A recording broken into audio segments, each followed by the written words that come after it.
6.25와 이승만 대통령 6회 제1부 기습남침과 대통령의 초기 대응 가운데 가추사 제도의 시작을 만나겠습니다. 구독은 무료이니 구독과 좋아요 눌러주세요. 7월 22일 밤새 억수같이 퍼붓던 비는 멎었다. 일기예보는 하루쯤 더 비가 오락가락 하겠다고 했다. 국방장관은 이날 아침 2가지 반가운 소식을 가져왔다. 그는 포항 앞바다에 기갑사단을 실은 수송선단이 정박해 있고 부산항에는 무기와 탄약을 실은 8척의 배기가 들어왔으나 지금은 풍랑으로 상륙을 못하고 있다고 했다. 또 임실이 아군에 의해 탈환했다는 것이다.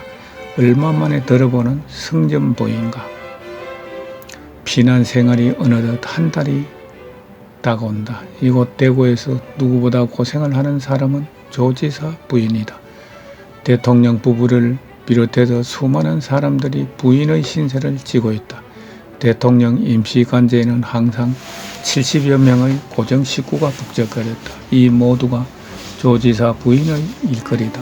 우리 부부, 강요, 국회의원, 비서관, 경호, 경찰, 수시로 떠나는 군장성, 미 대사관 직원들, 그리고 가족들과 헤어져 이곳에 내려온 정부 관리들 모두가 조 지사 관저의 식객들이었다.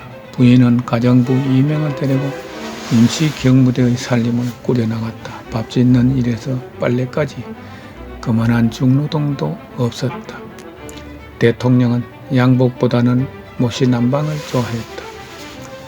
부끄럽게도 나는 모시옷을 다룰 줄 몰랐다.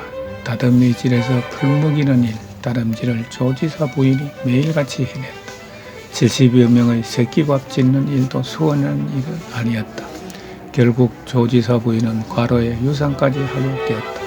얼굴이며 팔다리가 퉁퉁 부었는 대로 몸조리조차 못하고 일에 매달려야 했다. 대통령은 나에게 계란을 날로 먹자고 했다. 반숙이나 프라이를 하게 되면 그만큼 조 지사 부인의 일이 많아지기 때문이라고 했다.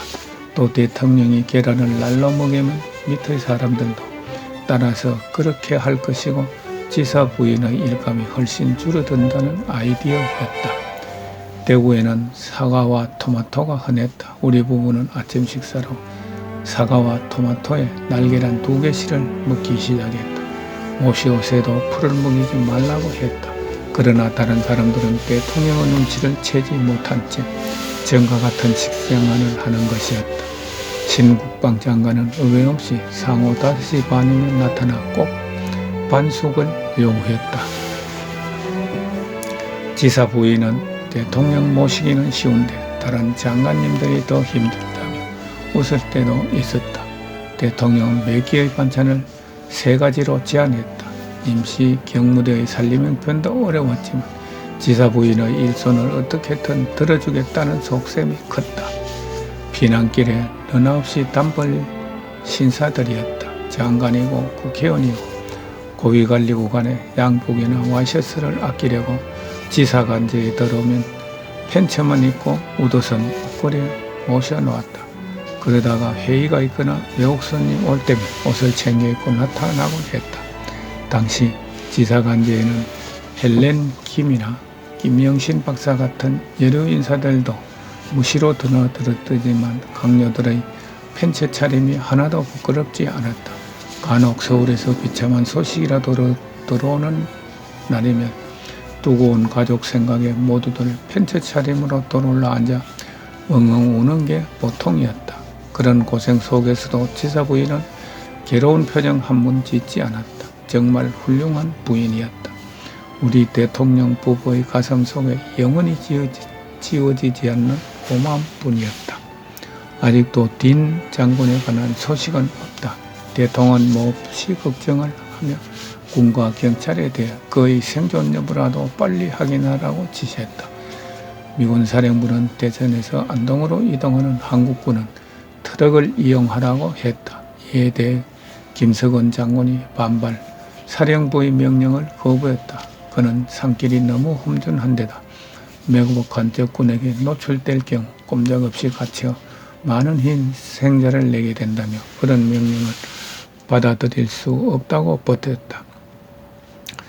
신국방은 미 사령부에 이 같은 사실을 통고하자 그들도 김 장관의 판단이 옳다고 인정 기차를 내주었다. 신 장관은 한국 부대가 한동에 무사히 배치되었다는 보고를 하고 워커 장군과 마침내 미군 부대에 한국군을 배속시켜 전선에 함께 투입하는 문제에 합의를 보았다고 알렸다. 전쟁 초기부터 우리가 조장했던 문제가 이제야 해결된 것이다. 당시 미군 부대에 배속됐던 한국군은 바로 카투사 제도로 시작이 된 셈이다. 대통령은 미국 현지에서 발표하도록 짧은 성명서를 장면 대사에게 보냈다. 내용은 한국군의 무기와 탄약이 필요하다는 호소였다. 이 자리에 있던 신국방은 그 같은 성명서를 보내는데 반대했다. 그 이유는 미국의 후속 부대가 속속 도착하고 있는 판에 미국에 대고 자꾸 총을 달라는 것은 자칫 미국인들이 한국에서 싸우는 걸 우리가 원치 않는다는 인상을 줄 우려가 있다는 것이었다. 우리가 그들을 신뢰하지 않는다는 오해가 살 필요가 없다고 설명했다. 대통령은 그 말에도 일리가 있다고 했다. 그리고는 우리 젊은이들이 싸우겠다는 의지는 강하지만 미국이 싸울 수 있는 무기를 떼주지 않기 때문이고 결국 우리도 피를 흘린다는 것은 미국인들이 생명을 하나라도 더 보호할 뜻 아닌가 하며 성명서 내용을 동경으로 타전하라고 지시했다. 그때 행방불명됐던 딘 소장이 40여 대의 트럭에 탄 미군 폐잔병과 함께 고창에 도착했다는 정보가 들어왔다. 곧이어 김천에서도 그를 보았다는 정보도 들어왔다. 모두 안도의 기쁨에 사로잡혔지만 잠시 후 이 정보는 모두가 신빙성 없는 것으로 취소한다는 속보에 또다시 침울해지고 말았다. 우리와 함께 있던 무초대사와 워커 장군도 즉각 이 정보가 잘못된 것임을 확인했다.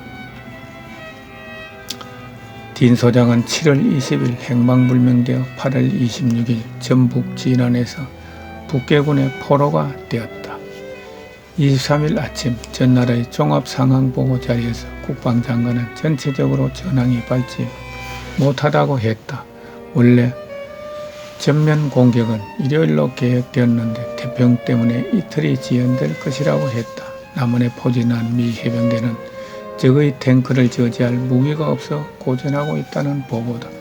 미 대사관은 드럼라이터 참사관을 비롯한 대부분의 직원이 부산으로 떠났다. 연락용 치프 몇 대만 남겨두고 차량과 직기들은 부산으로 옮겨졌다. 이것은 무엇을 예고하는 징조일까? 대통령과 나는 무초 대사가 한결같이 전화를 걸어오는 시간 전에 교회를 다녀오기로 했다. 교회는 초만원이었다.